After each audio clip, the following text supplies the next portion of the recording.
So Ruth and Boaz have a son named Obed.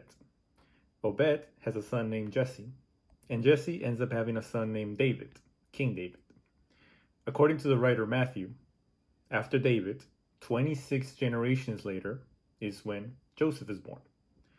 And of course, while he was not Jesus' biological father, he did act as a father and helped raise Jesus up to a certain point. We've learned to describe Jesus as being 100% God and 100% human. I think we also need to appreciate the significance of this statement.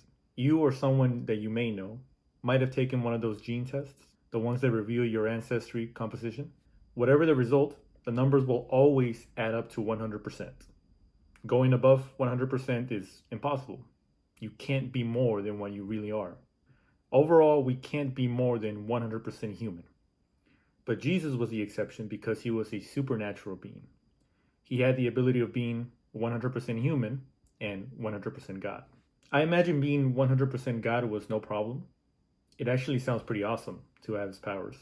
It can be argued that Jesus' disadvantage was being 100% human. And I don't think I need to explain the disadvantages of being 100% human.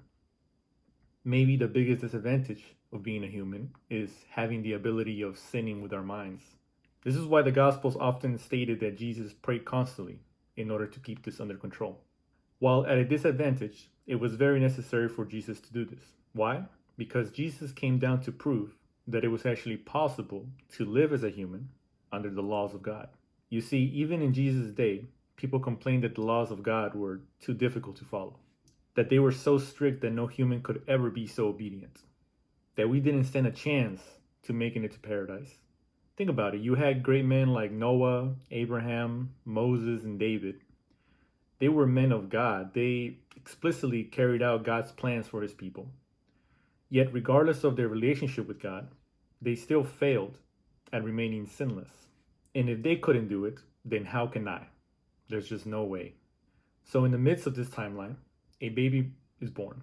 Through the intervention of God, Jesus is born in complete humility. He wasn't tasked with building an ark like Noah. He wasn't tasked with being the heir of a nation like Abraham.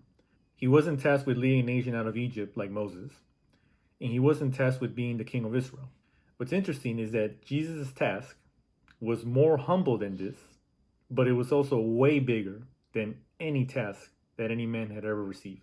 It was humble because Jesus understood that he needed to die. It was way bigger than anyone else's task because this time it involved the whole world. But I feel that sometimes the simplicity of words can alter our mentality sometimes. If we want to be very technical about things, then Jesus didn't come to die for you and me. He came to die for our sins.